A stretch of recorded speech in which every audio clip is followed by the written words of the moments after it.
காதல் தீயே அத்தியாயம் 37. Tick tick tick என கடிகார ஒளியின் ஓசையை தவிர ஹாலில் வேறு எந்த ஓசையும் இல்லை. தூரிகையின் அனலான பார்வையும் மகியின் உஷ்ணமான மூச்சு காற்றும் அவ்விடத்தை எரிமலையாய் மாற்றிக் கொண்டிருந்தது.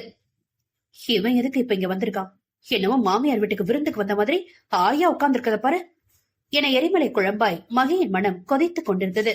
மகியின் மனதை அவளின் விழியின் மொழியை கொண்டே அறிந்த தீரன், வீட்டுக்கு வந்தவங்கள வாங்கன்னு சொல்ல மாட்டேன் மகி என ஒற்றை புருவத்தை உயர்த்தி கேலியாக கேட்டான் தீரன்.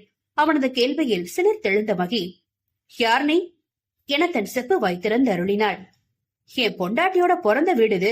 அப்படி பார்த்தா என்னோட மாமியார் வீடு. இப்ப நான் கேக்குறேன், ஏன் மாமியார் வீட்டுல நீ யாரு?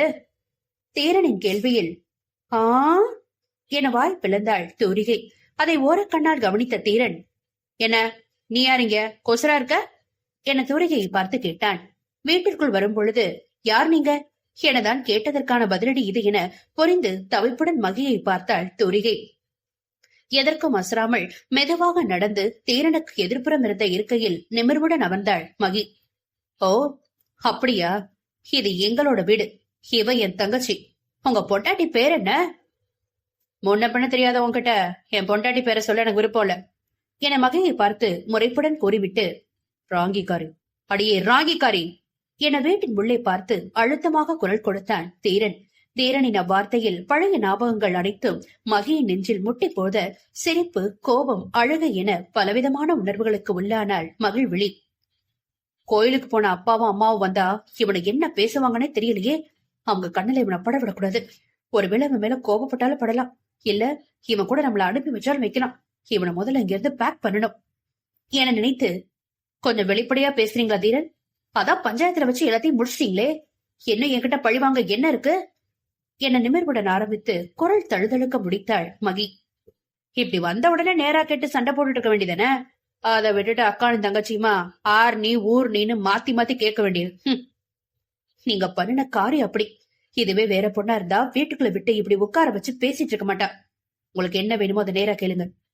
இங்க பாரு, உங்ககிட்ட மன்னிப்பு கேட்கவோ உங்ககிட்ட கெஞ்சவோ நான் வரல. நான் என்ன செஞ்சாலும் அது ஒரு காரணம் இருக்கும். என் மனசுல இருந்து முழு விருப்பத்தோட தான் உனக்கு தாலி கட்டினேன். என்னைய பொறுத்த வரைக்கும் நீதான் என் பொண்டாட்டி. நீ மட்டும்தான் அந்த தீரனோட பொண்டாட்டி. அதுல எந்த மாற்றமும் இல்ல. ஆனா பஞ்சாயத்துல ஏன் அப்படி பண்ணினேன்னு விளக்க சொல்லித்தான் நீ என் கூட வாழணும்னு அவசியம் இல்ல. உனக்கு கண்ணு காது மூளை சரியா இருந்தா நீயே இந்நேரம் கண்டுபிடிச்சிருப்ப. சரி, இப்ப நான் இதெல்லாம் பேச வரல. எனக்கு தூரி வேணும். அவளுக்கு இங்க பாதுகாப்பு இல்ல. அவளுக்காக தான் வந்திருக்கேன். அவளோட தான் போவேன். நீ விருப்பப்பட்டா உன் புருஷ கூட வரலாம் என்று ஒரு குண்டை தூக்கி போட்டான் தீரன். தீரனின் கண்களில் தெரிந்த உண்மையும் உறுதியும் கண்டு மகியை சற்று யோசிக்க வைத்தது. பின் மனம் மீண்டும் தன் கழுத்தில் இருந்த மஞ்சள் கயிற்றை அறுத்து எடுத்த நிகழ்வுக்கு நினைவுக்கு வர மீண்டும் இறுகினாள் மகி. அவளுக்கு என்ன பிரச்சனை என மறத்து போன குரலில் கேட்டாள். 2 வருஷத்துக்கு முன்னாடி உள்ள பிரச்சனை, எதுவும் இன்னும் முடியல மகி என அதே குரலில் கூறினான் தீரன். என்ன? சரி, அப்படியே இருந்தாலும் இங்க அவளுக்கு எந்த பிரச்சனையும் இல்ல. இங்க அவ பாதுகாப்பாதான் இருக்கா. அப்படியா துரி? உன் அக்கா சொல்றது உண்மையா என தூரிகையை தீர்க்கமாக பார்த்தாள் தீரன். அது அது எனக்கு என்ன பிரச்சனை? எனக்கு ஒண்ணும் இல்ல என்ற தூரிகையின் கண்முன்னே நேற்று கண்ட அவனின் முகம் வந்து சென்றது. அப்படியா? உன் குரலும் உன் முகமும் உண்மைய சொல்லுதே தூரி. என்னாச்சு துரி? இவங்க என்னென்னமோ சொல்றாங்க என்று பதறியபடி கேட்டாள் மகி. இதற்கு மேல் தாங்காது என, அக்கா என கோபிக்கொண்டு மகியின் தோளில் முகம் புதைத்து அழ ஆரம்பித்தாள் தூரிகை. என்னன்னு சொன்னாதானே தெரியும். நான் அவனை பார்த்தேன்க்கா. நேத்து நம்மள முறைச்சு பாத்துக்கிட்டு இருந்தான். அதான் நேத்து மயக்க போட்டு விழுந்துட்டியா? ஆனா யார் அவன்? அவன் யாரா இருந்தாலும் உன்னை என்ன பண்ணிருப்பான்? அப்பவே என்கிட்ட சொல்லி இருக்க வேண்டியதானே? இப்ப பாரு, யாரோ வந்து சொல்லி நான் தெரிஞ்சுக்கிற மாதிரி இருக்கு. துரி போதும், அழாத. அழறத முதல்ல நிறுத்து. எதுவும் ஆகாது, நாங்க இருக்கோம் உனக்கு. அழாம போய் மாமாவுக்கு டிஃபன் எடுத்துரு. அப்பப்போ செம்ம பசி. அதை கேட்ட மகி தீரனை தேய்பார்வை பார்க்க அதை பார்த்து சிரித்துக் கொண்டு தூரிகையின் கண்ணீரை துடைத்து, போ, மாமா சொல்றேன்ல, உன் அக்கா கிட்ட கொஞ்சம் தனியா பேசணும் என தூரிகையை உள்ளே அனுப்பினான் தீரன். என்னதான் கோபம் இருந்தாலும் தீரனை கண்டதும் ஏதோ ஒரு புது நம்பிக்கை உருவாக மூவருக்கும் டிஃபன் செய்ய உள்ளே சென்றாள் தூரிகை. தூரிகை உள்ளே சென்றதும், உங்ககிட்ட ஒண்ணுமே பேசல என வெடுக்கென கூறினாள் மகி. என்கிட்ட பேசாம வேற யாருக்கிட்டடி பேசுவ என கோபம் சுறுசுறுவன ஏற அதை அடக்கியபடி, தூரிகையை பத்தி கூடவா பேச ஒண்ணும் இல்ல என நிதானமாக வினவினான் தீரன். சரி சொல்லுங்க. லவ் யூ என சற்றும் தாமதமில்லாமல் கூறினான் தீரன். அவன் கூறிய பதில் சட்டென நிமிர்ந்து தீரனை பார்த்தாள் மகி. என்னடி அப்படி பாக்குற? உனக்கு மட்டும்தான் கண்ணீர் வந்து என் மேல உள்ள காதல உணர்ச்சிச்சாடி. அன்னைக்கு எனக்காக நீ சிந்தின கண்ணீரை பார்த்துதாண்டி உன் மேல எனக்கு காதல் இருக்குன்னு தெரிஞ்சுக்கிட்டேன். உன் மடியில அவ்வளவு ஆசையா படுத்திருந்தேன்டி. என் அம்மாவை தவிர வேற எந்த பொண்ணு வாசனையும் என்கிட்ட நெருங்க விடாத மாட்டி நானு. ஆனா உன் மடியில என்னைய மறந்து படுத்திருந்தேன்டி. வாழ்நாள் முழுக்க இந்த மடி எனக்கு மட்டுமே உரிமை ஆகணும்னு அந்த நொடியை முடிவு பண்ணிட்டேன். அதை வச்சுதான் நான் உன்னைய லவ் பண்றத உதவி கண்டுபிடிச்சான். தீரன் கூறுவதை வியப்புடன் பார்த்தாள் மகி. என்ன பாக்குற? உதிக்கு எல்லாம் தெரியும். நான் உன்னை எவ்வளவு காதலிக்கிறேன்னு அவனுக்கு ரொம்ப நல்லாவே தெரியும். ஆனா கடைசியா நான் பண்ணின காரியம் தான் அவனை கோபப்படுத்திடுச்சு. உதிக்கே எல்லாம் தெரியுமா? இவனை இங்க அனுப்புனது கூட அவன் தானோ? அப்ப தூரி மயங்கி விழுந்ததுக்கு காரணம் அவனுக்கு தெரிஞ்சிருக்குமா என யோசித்தவாறே, இப்ப அதுக்கு என்ன என்றாள் மகி. அடிப்பாவே, நான் எவ்வளவு ஃபீலிங்கோட சொல்லிக்கிட்டு இருக்கேன், அதுக்கு என்னன்னு சர்வசாதாரணமா கேக்குற? பின் என்ன பண்ண சொல்றீங்க? நீங்க வந்து இப்படி எல்லாம் பேசினதும் நாங்க உடனே பிராணநாதான்னு உங்க பின்னாடியே வந்துடுமா? உண்மையாவே நீ உங்க சரி பாதையா நினைச்சிருந்தா என்ன பிரச்சனைனாலும் என்கிட்ட ஒரு வார்த்தை சொல்லி இருப்பீங்க. அப்படி ஒரு எண்ணமே உங்க மனசுல இல்ல. ஒரு முன்னாடி நீங்க கட்டின தாலிய நீங்களே உங்க கையால அறுத்துட்டீங்களே என கோபமாக பேச ஆரம்பித்தவள் முடிவில் மனதின் ரணம் தாங்காமல் வெடித்து அழக ஆரம்பித்தாள் மகி. அப்படிலாம் இல்லடி என கலங்கியபடி மகியை அணைக்க அருகில் சென்றான் தீரன். என்ன தொடாதீங்க, என்கிட்ட வர்றதுக்கான அருகது உங்களுக்குள்ள இல்லவே இல்ல. மீறி நீ தொட்டீங்கன்னா என்னை நானே அழிச்சுப்பேன் என பேயை போல கத்தினாள் மகி. அதை கேட்ட தீரன் தவிப்புடன் மகியை பார்த்தான். நான் செஞ்சது பாவம் தாண்டி, அதுக்கு ஒரு பிராய்ச்சித்தை சொல்ல மாட்டியா என உடைந்து கலங்கினான். தன்னவன் கம்பீரம் கொன்றி தன் முன்னே கூட மண்டியிட்டு கதறக்கூடாது என தன் மனதை தேற்றியவாறு, இப்ப தூரிய தானே பார்க்க வந்திருக்கீங்க, அவரோட பிரச்சனையை பாப்போம். நீங்க போயிட்டு அப்பா அம்மா இருக்கிறப்ப வாங்க, இப்ப கிளம்புங்க என்றாள் மகி. அப்படிலாம் இல்ல பாப்பா என மேலும் கூற வந்த தீரனை கை நீட்டி தடுத்த மகி, பிளீஸ் அப்பா அம்மா இருக்கிறப்ப வாங்க, எனக்கு மாப்பிள்ள பார்த்தாச்சு. நீங்க அப்படி வீட்டுல யாரும் இல்லாதப்ப வந்தா அது தப்பா பரவிடும். சோ பிளீஸ் என வாயிற்புறத்தை நோக்கி கை காட்டினாள் மகி. ஏன் பொண்டாட்டிக்கு மாப்பிள்ள பாக்குற தைரியம் எவனுக்கு இருக்கு என விழிகளில் ரௌத்ரம் மின்ன கேட்டவன் தன்னவளின் கசங்கிய முகத்தை கண்டு, சரி இப்ப போயிட்டு அப்புறம் வாரேன், நாம நிறைய பேசணும். காலையில எந்திரிச்சதுல இருந்து நீ எதுவும் சாப்பிடல, போய் சாப்பிடு என வெளியேறினான் தீரன். அவன் பெண்ணே வந்தவள், ஒரு நிமிஷம், தோரிய தவிர நமக்குள்ள பேச்ச எதுவும் இல்ல, அதை ஞாபகம் வச்சுக்கிட்டே நீ வாங்க. அப்படியா என மகி எதிர்பாராத நேரத்தில் இதழோடு இதழ் பதித்தான் தீரன். இதழ் உரசிய நெருக்கத்தில் மகி அவன் கையில் துவண்டு போனாள். அந்த நெருக்கத்தில் இருவருக்கும் ஏற்கனவே ஏற்பட்ட இதழ் நெருக்கம் நினைவிற்கு பெற உள்ளே ஊற்றெடுத்த காதலின் உணர்வாள் மயங்கி நிற்க அவளின் மயக்கத்தை கண்ட தீரன் இன்னும் முன்னேறினான். மகியின் இடுப்பை வன்மையாக வளைத்து தன்னவளின் இதழ்களை மேலும் வன்மையாக கையாண்டான் தீரன். அவனின் கரம் தந்த அழுத்தத்தில் தன்னிலை மறந்து தீரனின் கைகளிலேயே துவண்டாள் அவள். மயங்கி கிறங்கி துவண்ட கொடியென தன் கரத்தில் தவழும் தன்னவளை கண்டவன் தீர்க்கப்படாத விஷயங்கள் இன்னும் மீது இருப்பதை உணர்ந்து மேலும் முன்னேற துடித்த தன் மனதிற்கு கடிவாளமிட்டான். தன் மனதின் மன்னவனின் தொடுதலில் கிறங்கி கண்களை மூடியிருந்த தன்னவளின் கன்னத்தில் புன்னகையுடன் மெதுவாக தட்டினான் தீரன். அதில் சுய உணர்வுக்கு வந்த மகி தன்னிலை உணர்ந்து துள்ளி விலகி தள்ளி நின்றாள். அவளின் மனநிலையை அறிந்த தீரன் மகியின் முகத்தை பார்த்து, இதுக்கப்புறமோ தூரிய தவிர நமக்குள்ள பேச வேற எதுவுமே இல்லையா மகி என இதமாக வினவி அவளுக்கு தனிமையை தந்துவிட்டு அங்கிருந்து கிளம்பினான் தீரன். அவன் நெருங்கி வந்தா உனக்கு எங்கடி போச்சு புத்தி? அவனை தள்ளி விட்டு இருக்கணும்.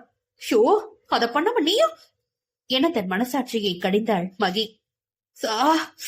உதறி எரியுதே, கருவா பய இப்படி கடிச்சு வச்சிருக்கானே என செல்லமாக தன்னவனை திட்டியபடி வீட்டிற்குள் நுழைந்தாள் மகி.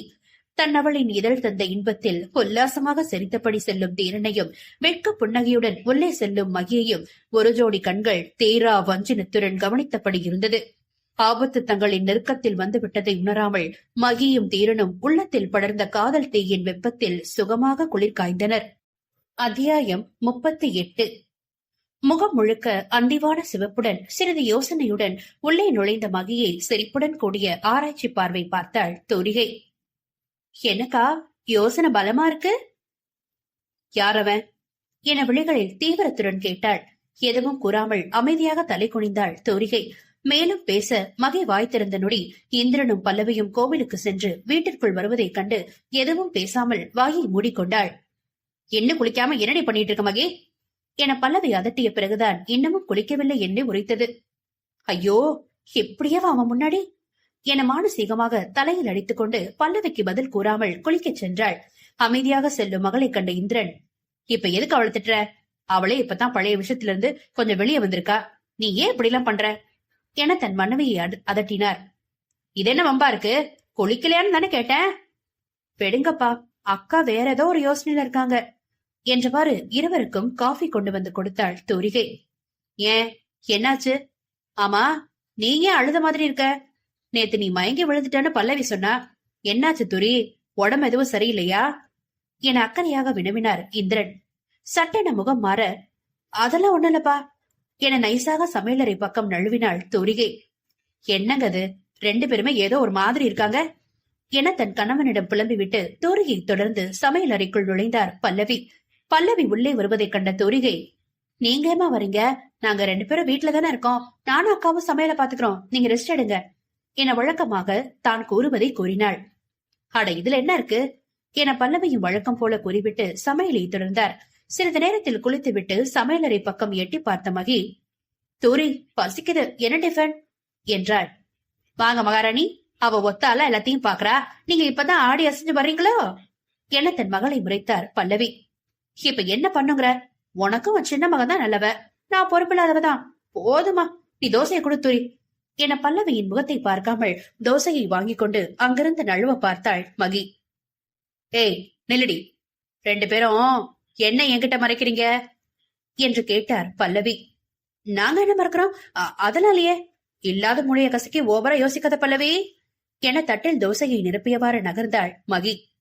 என்னங்க, நீங்களே என்னன்னு கேளுங்க, நாம வெளியில போனப்ப என்னமோ நடந்திருக்கு என பல்லவி இந்திரனிடம் முறையிட்டார். என்ன பவி உனக்கு இப்ப? பிள்ளைங்கள அதுக்கு இஷ்டத்துக்கு விடு, ஏன் தான் அப்படி அதுல போட்டு படுத்துற? எனக்கு என்னவா? ஒருத்தி என்னடானா வழக்கத்துக்கு மாறா வாய்க்கு வாய் அடிக்கிறா, இன்னொருத்தி என்னடானா பேசவே மாட்டேங்கிறா. என்ன ஆச்சுன்னு இப்ப சொல்ல போறீங்களா இல்லையா?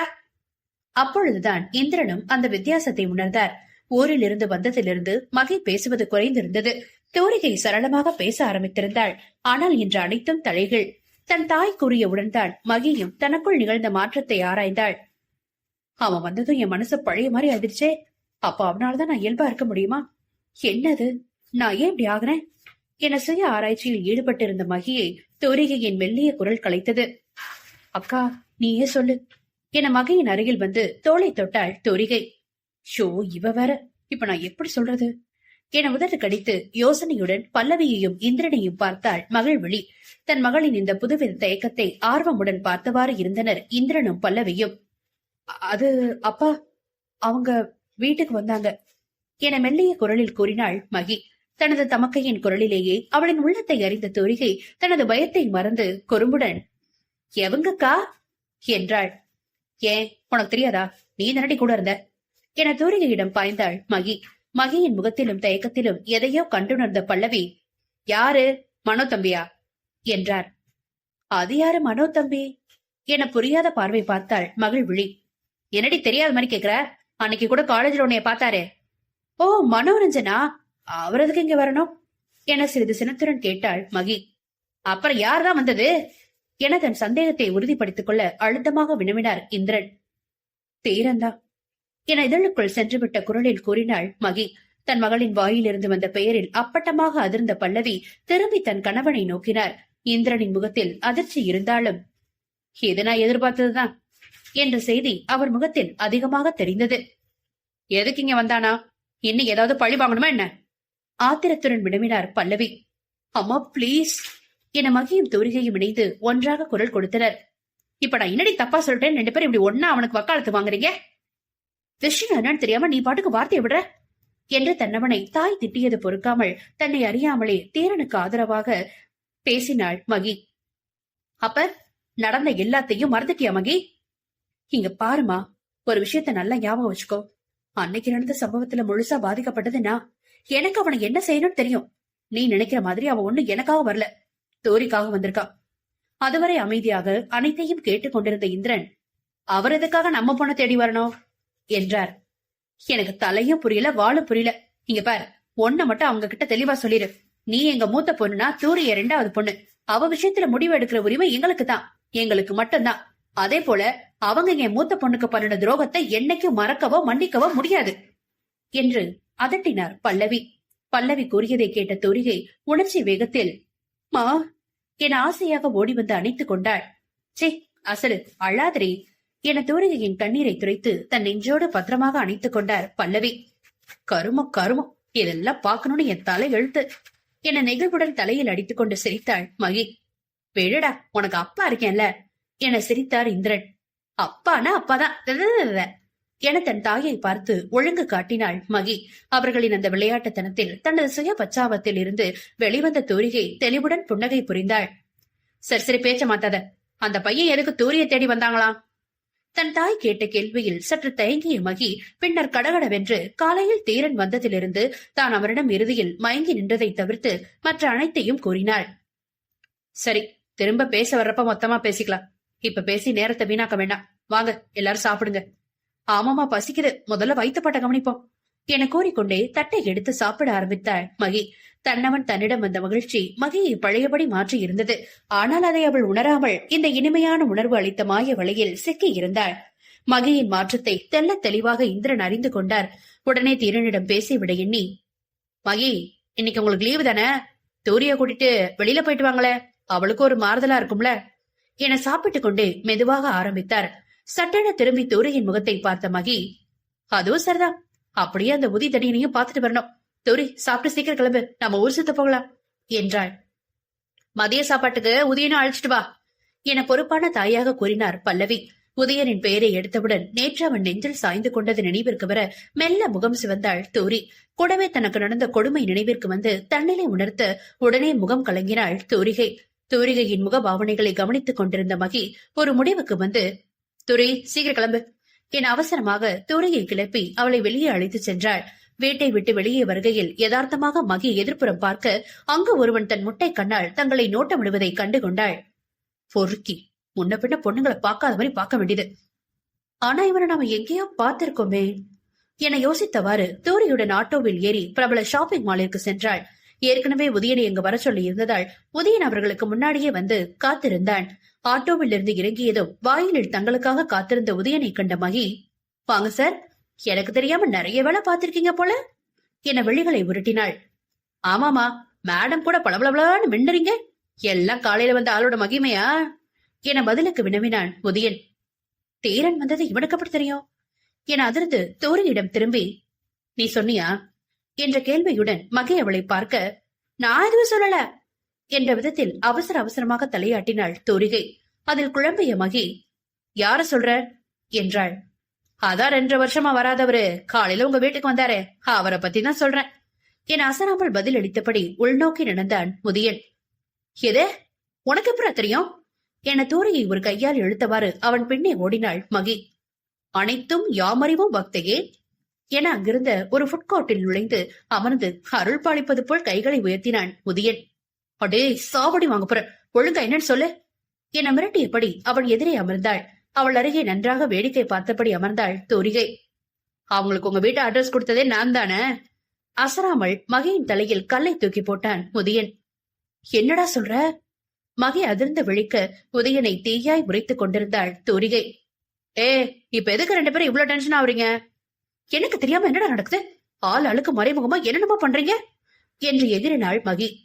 சரி இரு, இன்னொரு முக்கியமான ஆளையும் கூப்பிட்டுறேன், அவங்களும் வரட்டும், அவங்க வந்து உன் சந்தேகத்தை தீர்த்து வைப்பாங்க என நமட்டு சிரிப்புடன் கூறிவிட்டு தன் போனை எடுத்து யாருக்கோ மெசேஜ் செய்தான் உதயன். வந்துட்டே இருக்காராம் என உதயன் கூறிய 5வது நிமிடம் ஆளுமையான கம்பீர நடையுடன் அவர்களை நோக்கி வந்து கொண்டிருந்தான் தீரன். இப்ப இவன் எதுக்குடா இங்க வர சொன்ன? உதயனின் காதை கடித்தாலும் மனதிற்குள் தன்னவனை ரசிக்க தவறவில்லை மகி. என்ன சொல்றாடா உன் ஃப்ரெண்டு என்றபடி உதயனின் அருகில் அமர்த்தலாக அமர்ந்தான் தீரன். ஏதாவது சாப்பிட்டே பேசலாமா என தூரையை பார்த்தவாறு கூறினான் உதயன். அதுவும் சரிதான், என்னென்ன வேணும் சொல்லுங்க. இத்தனை வருஷமா வராதவங்க வந்திருக்காங்க, வந்த விருதாளிய நாம தானே கவனிக்கணும், முதல்ல அவங்களுக்கு என்ன வேணும்னு கேளுவுதே என குத்தலுடன் மறுமொழி அளித்தாள் மகி. அதில் சிறிது முகம் வாடினாலும் சட்டென தெளிந்து, உங்க விருப்பம் என சாதாரணமாக புன்னகை புரிந்தான் தீரன். உதயன் அனைவருக்கும் மொத்தமாக ஐஸ்கிரீம் ஆர்டர் செய்ய அதை சுவைக்கும் மகியின் இதழ்களையே பார்வையால் ஆசையுடன் வருடினான் தீரன். அதை உணர்ந்து முகம் சிவந்த மகி சுற்றுமுற்றும் பார்ப்பது போல் தன் முகத்தை மற்றவருக்கு காட்டாமல் மறைத்துக் கொண்டாள். சரியாக மகியின் பார்வையில் மீண்டும் அவன் விழ, இவனதானே நம்ம வீட்டு பக்கத்திலேயே பார்த்தோம், இப்ப இங்கே வந்து நம்மள பாத்துக்கிட்டே இருக்கான் என ஆராய்ந்தவாறு, தேவதி யாரா அவன்? வீட்டுல இருந்து நான் கிளம்புறப்பவும் அவனை பார்த்தேன், இப்ப இங்கேயும் நம்மள பாத்துட்டு இருக்கான். ஆனா இவனை நான் எங்கேயோ பாத்திருக்கேன், உனக்கு தெரியுதான் பாரு என்றாள். மகி காட்டிய திசையில் மற்ற மூவரும் பார்க்க அங்கிருந்தவனை கண்ட தூரி பயத்தில் முகம் விளறி ஐஸ்கிரீமை தவற விட்டாள். அதை பார்த்த மகி, தூரி அன்னைக்கு நீ இவனை பார்த்துதான் பயந்தியா? யாருவன் என்றபடி உதயனை பார்க்க அவன் முகம் கருப்பாறையென இறுகி இருந்தது. உதயனை கண்டு திகைத்தபடி தீரனை நோக்க தீரன் தகிக்கும் சூரியனாய் அனலாய் பெயருக்கேற்றவாறு அனலேந்தி தீரனாக காட்சியளித்தான். ஒன்றும் புரியாமல் மூவரின் முகத்தையும் திரும்பி திரும்பி பார்க்க அவளை கண்ட உதயன், உனக்கு இவனை ஞாபகம் இல்லையா என்றான். அப்ப நமக்கு இவனை தெரியுமா என தன் நினைவடுக்கில் அம்முகத்தை தேடி விடையை கண்டறிந்த மகி, அவனா என அதிர்வுடன் வினவினாள். ஆமா என இறுகி போன குரலில் கூறினான் உதயன். அதை கேட்ட மகி இதழ்களில் இள நகையை தவிழ விட்டாள். அவளின் சிரிப்பை மற்ற மூவரும் ஆச்சரியமாக பார்க்க, என்ன பாக்குறீங்க, எதுக்குதான் அந்த சார் இங்க வந்திருக்காங்களா என நக்கலாக தீரனை பார்த்து வினவினாள் மகி. மூவரும் அமைதியாக அவளையே பார்த்திருக்க, தங்கச்சி மேல கைய வச்சுட்டு தைரியமா முன்னாடி நடமாடுறாள் அவன், அன்னைக்கே அவனை நல்லா கவனிச்சிருக்கணும், விட்டாச்சு. தோரியோட அக்காவை பத்தி அவனுக்கு இன்னும் தெரியல, தெரிய வச்சிருவோம் என கூறியபடி திரும்ப அவனை தன் தீ பார்வையால் சுட்டரித்தாள் மகி. மகியின் பார்வையை தாங்க முடியாமல் சட்டென அங்கிருந்து கிளம்பினான் அவன். அவன் அங்கிருந்து புறப்படுவதை கண்ட மகி, டே குரு, உனக்கு எமன் நான் தாண்டா, பொண்ணுங்க மேல கை வைக்க நினைக்கிற ஒவ்வொரு ஆம்பளைக்கும் நீ ஒரு பாடமா இருப்படா என மனதினுள் சங்கல்பம் செய்து கொண்டாள். குரு யாருன்னு நினைவு இருக்கா தங்க?